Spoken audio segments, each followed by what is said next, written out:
I was with my mom and we were meeting Barack Obama, and it was a huge deal. He was talking to her and she goes, "Oh, Mr. President, this is my daughter. She's just did a movie. She's an actress too. She was in The Social Network. She's in her underwear." And I died. I died inside. Hi, I'm Dakota Johnson, and I'm gonna be watching some scenes from throughout my career, it seems. And I'm sweating, so let's go.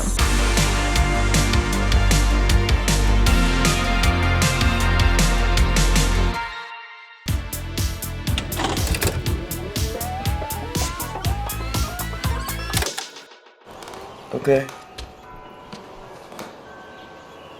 You don't know my name, do you? Is it Stanford? I should just kick your ass. How do you go to a party and you meet Amelia somebody? Ritter, but you prefer Amy. You're from Orinda, your father's in commercial real estate, and your mother's 10 years sober.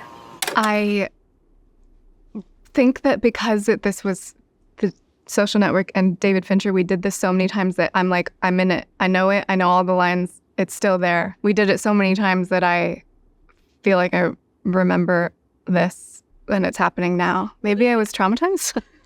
Next. And there I am speaking French. Your major's French. And yours? Mine? I don't have one. You haven't declared? I don't go to school. You're kidding. No. Well, where did you go to school? William Taft Elementary for a little while. Seriously? You're not like 15 years old or anything, are you? No. Do you have any preconceived ideas about Justin Timberlake before doing this scene? Are you kidding?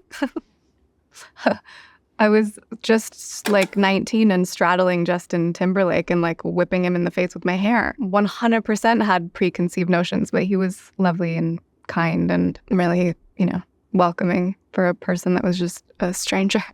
I was not allowed to keep them, unfortunately.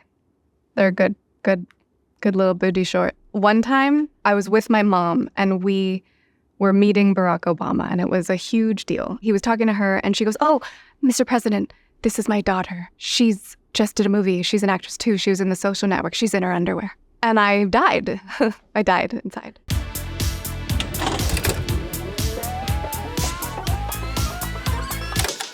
When you dance the dance of another, you make yourself in the image of its creator. Tilda. I just texted with Tilda just now. You're in a company now. You have to find your right place. You have to decide. What is it you want to be for this company? God, I loved making this movie so much. I really miss it. We were filming on the top of a mountain in the north of Italy in a town called Varese, and in this abandoned hotel. And it was like a cast of 40 women, and it was just amazing and so strange and weird. And the hotel that we were filming in had all of these electrical towers because it was like the hub for the electricity of the town. It's like where everyone got their cell service, and it made everyone act really strange, and everyone was shocking each other all the time, and you'd have to constantly wash your hands to get like the electricity out of your body. It was a beautiful building, and you do what you got to do to make a beautiful movie. Higher. Higher. Higher. Higher. Higher. Higher. We did like months of training for Suspiria for all of the dancing. I did all of my own dancing apart from like a couple of things. And there was 2 things that I couldn't do, which was like a quadruple pirouette, obviously, who can? These jumps we actually used, I'm pretty sure Luca used visual effects to make them look crazy because I can't do that. Also, the floor of the dance studio where we rehearsed was mapped out sort of like a pentagram, and where the dancers were moving at certain times, it was like a spell. There's a lot of layers to this movie, but the dancing was incredibly specific. Higher. Higher. Higher. Higher. Higher.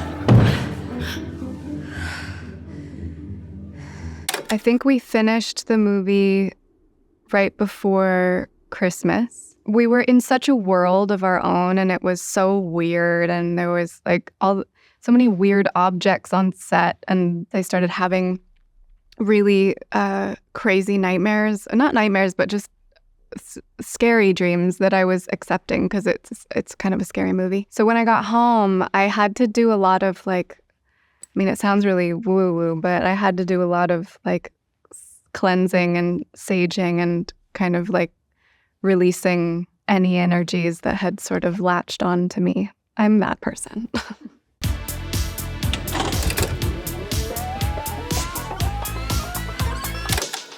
I've been following you for like 10 minutes.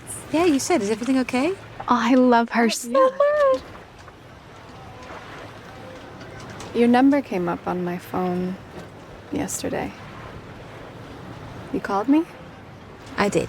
I mean, Olivia's the best person on the planet and the best actress. And working with her, every single take was delicious and vibrant and so alive. And she's like a really electric artist. Nina was like has a really special part of my heart and my mind. She's kind of this like hardened, young, broken woman, and it's heartbreaking, but you feel like she's going to be okay. Like she'd kill somebody if she had to, but she was fine. I know you saw me with Will.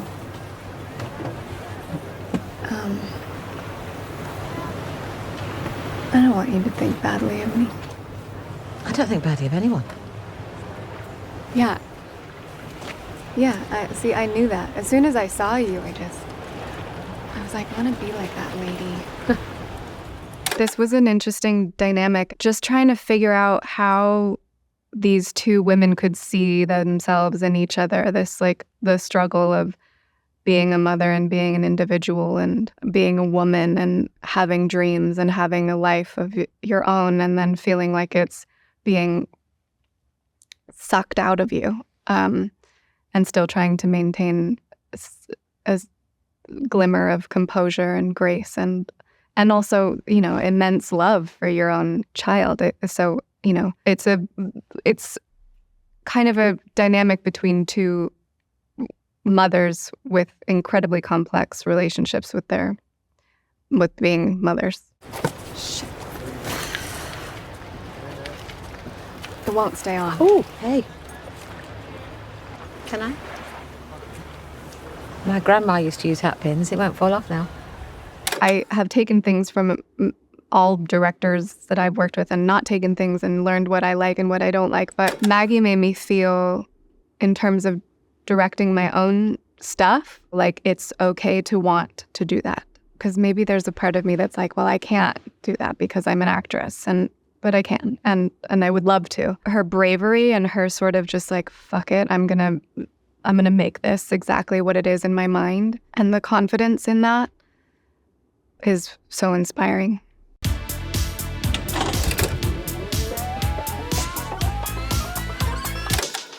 I love Saltwater Redneck, and he is my hero, and he is totally a badass. God. This is gonna make me cry. I'm. That's oh it. my God. And you will be the next badass. Zach, both you and Rosemary have lost your privileges for the week. Oh, I really don't care.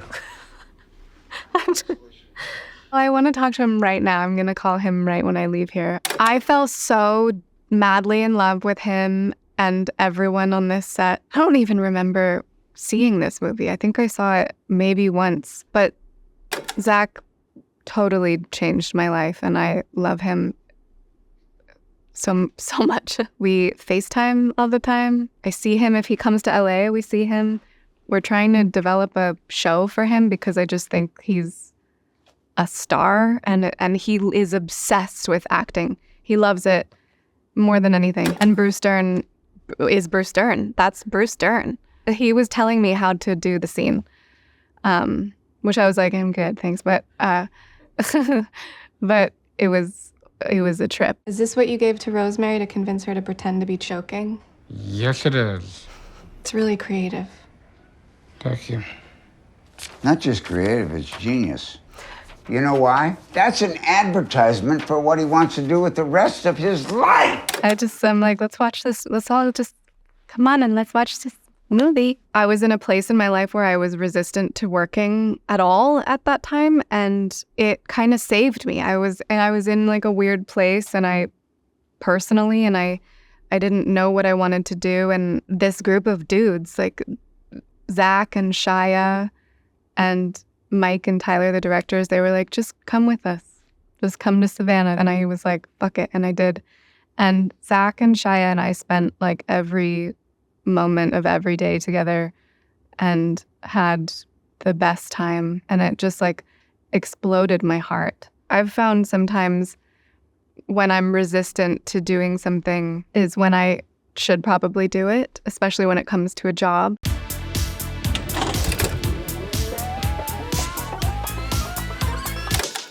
Do you know what you look like right now? No. You look like the sweetest person ever. So Cooper wrote that about himself. You know what you look like right now? Okay? He wrote this script. Just saying. Keep going. Have you ever been depressed? Whoa. Downer alert. You don't have to sound the downer alert. I'm just curious. I've always been depressed. Whoa. Downer alert. Before Lola was born? Especially before Lola was born. We talk about depression in a way that I think is very succinct, and I liked that a lot about this scene. He came to us saying that he wanted to meet with me, and he met with Ro. I was filming The Lost Daughter at the time, and she was like, you got to watch this movie. And I met with this director, and he has an idea of a script called Cha Cha Real Smooth. And I was like, that's the best title I've ever heard in my life. So let's do it. And she was like, well, let's watch the movie first and meet him first. And I was like, right. That's very me. He's just super smart and talented and had a really great idea of a project. Yeah, it's super blue. How did that happen? Just normal. You want to know something? Yes. I'm having more fun now than I did the whole night. Did you have a bad night? No, it wasn't bad. Yeah, it was bad. Because we worked on it a lot together, especially our dialogue together, we would rewrite it together in the mornings and make sure that it sounded the way it did and felt really natural and in the sort of cadence of the movie. It was scripted to sound unscripted. It was very like a sibling dynamic. So there was a little bit of like, we can't do it that way, or like, that's not actually safe or legal or things like that. But beyond that, it was just fun.